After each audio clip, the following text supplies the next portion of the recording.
Here's more wrestling news for October 18th, 2025. Your headlines for this afternoon include WWE cancels major plans for Seth Rollins, Bron Breakker, and Bronson Reed. WWE locker room tension. Female talent reportedly fear male superstar after allegations. Jeff Hardy injured after scary spot at TNA Bound For Glory. Fans concerned.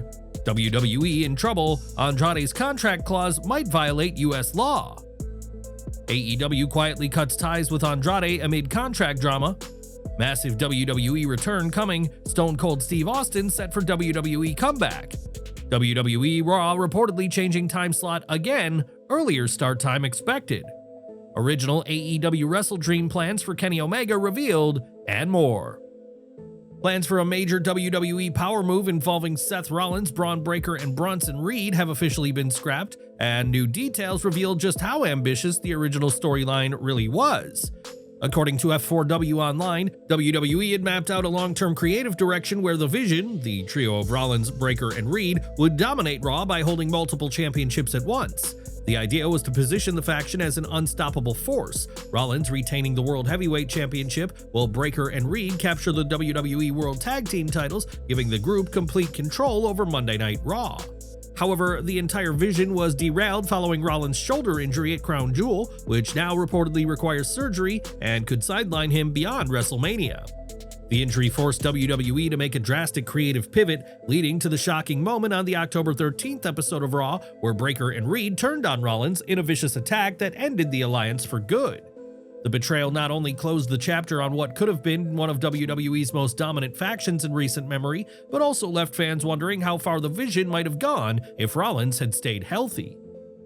Do you think WWE missed a major opportunity with the Vision? Should Bron Breakker go solo from here, or reunite with Bronson Reed to chase tag team gold again? Share your thoughts in the comments below.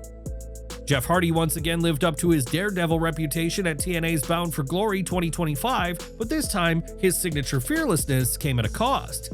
During an emotional tables match with the Hardys and Team 3D, Jeff attempted a swanton bomb from the top of a ladder onto Devon Dudley. The move connected, but not without consequence. Moments later, it became clear that Jeff had been hurt in the process.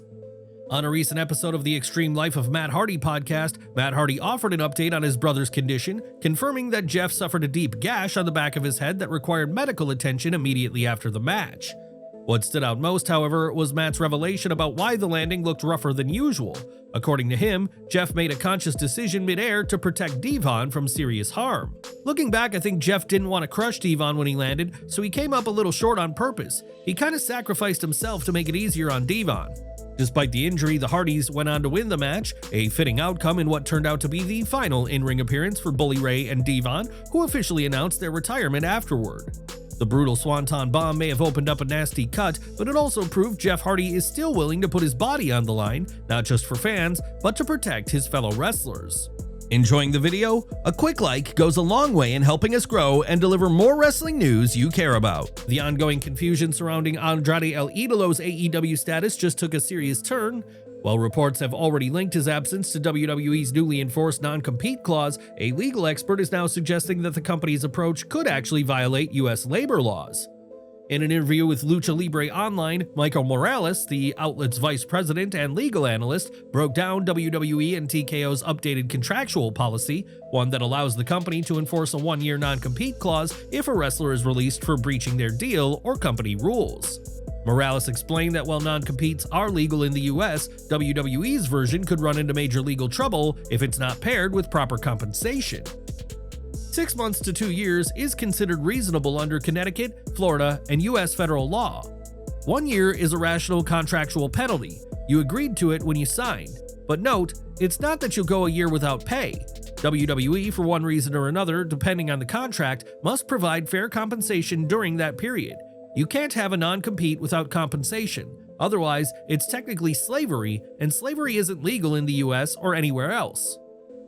The issue with Andrade's situation, Morales explained, is that reports claim he's currently bound by a 90-day unpaid non-compete, which doesn't align with how these clauses are usually structured.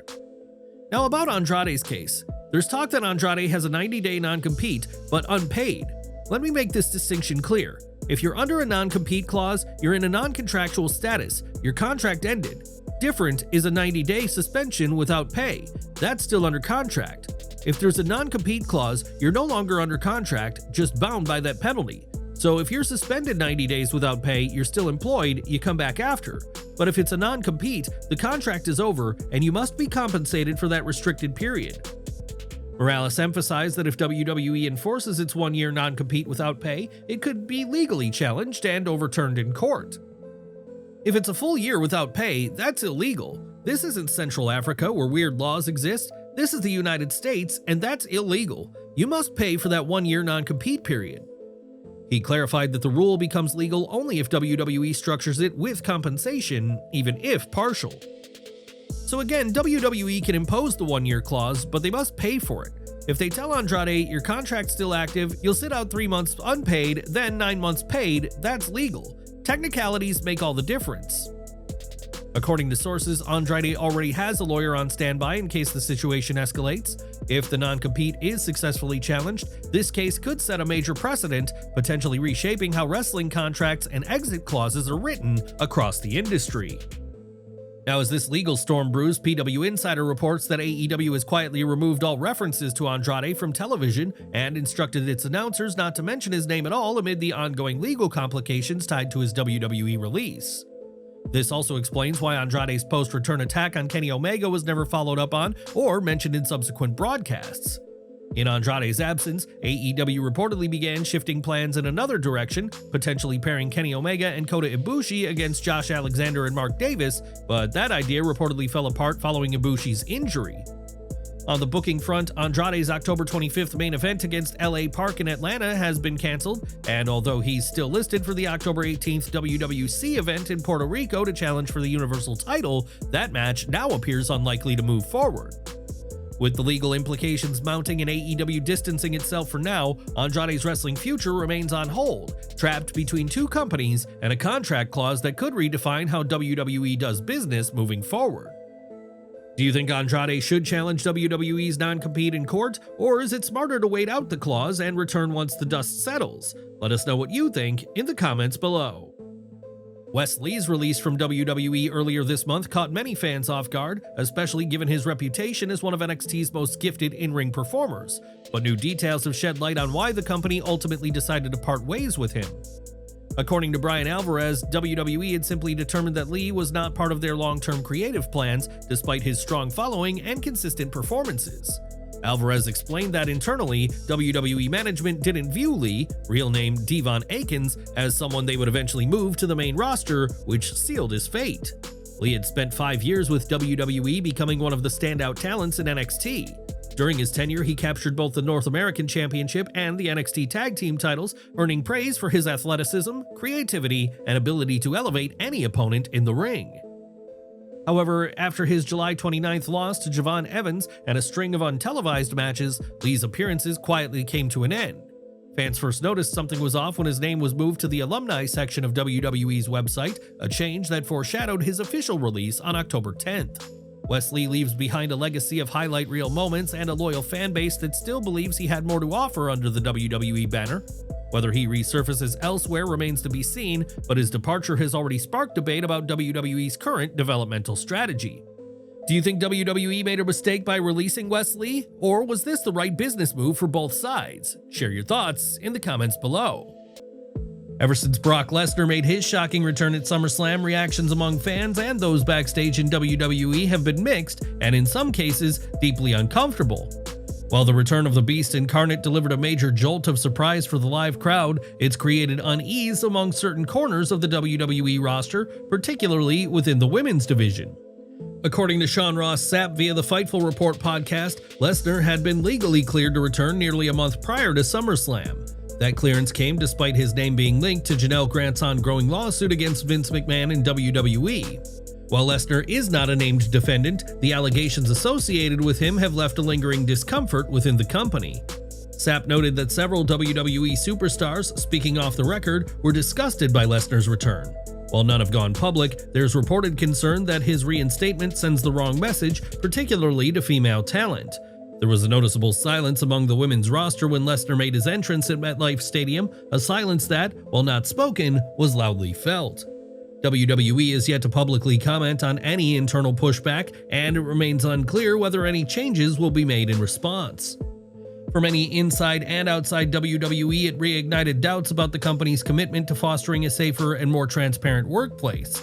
With the lawsuit still unresolved, Brock Lesnar's continued presence, especially in a high-profile role, could fuel further tension behind the scenes. Fans might want to double-check their Monday night schedules, as WWE Raw could be shifting its start time once again. According to a new report from Fightful Select, WWE and Netflix are continuing to evaluate different broadcast windows and are considering bringing Raw back to a 7 p.m. Eastern start time for select episodes this December and January. The update follows a series of trial runs over the past month, during which Raw alternated between its traditional 8 p.m. slot and earlier start times. These test episodes were designed to measure audience response, venue logistics, and international viewership patterns as WWE continues to fine-tune its partnership with Netflix. One of the recent trial episodes kicked off at 7 p.m. Eastern before the show reverted to its standard 8 p.m. start on October 6th, 20th, and 27th.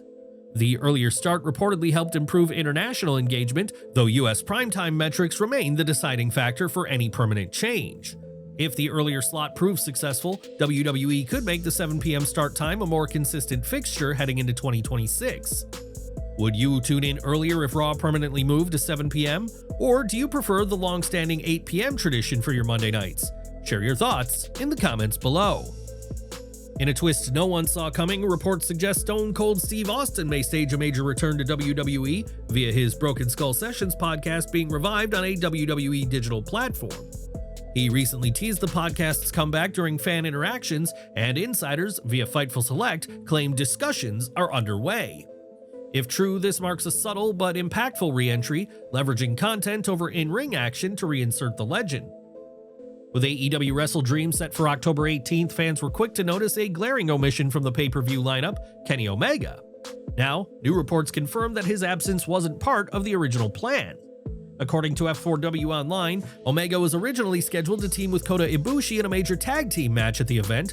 The highly anticipated bout would have seen the Golden Lovers reunite to face Josh Alexander and Hechicero, continuing their feud with the Don Callis family. However, those plans were abruptly derailed after Ibushi suffered a devastating injury during the October 8th Collision taping. Ibushi broke his femur, a severe injury that required immediate surgery and will keep him out of action for the foreseeable future. With Ibushi sidelined, AEW was forced to scrap the tag team match entirely, a tough blow considering the renewed Golden Lovers storyline had just begun to gain momentum.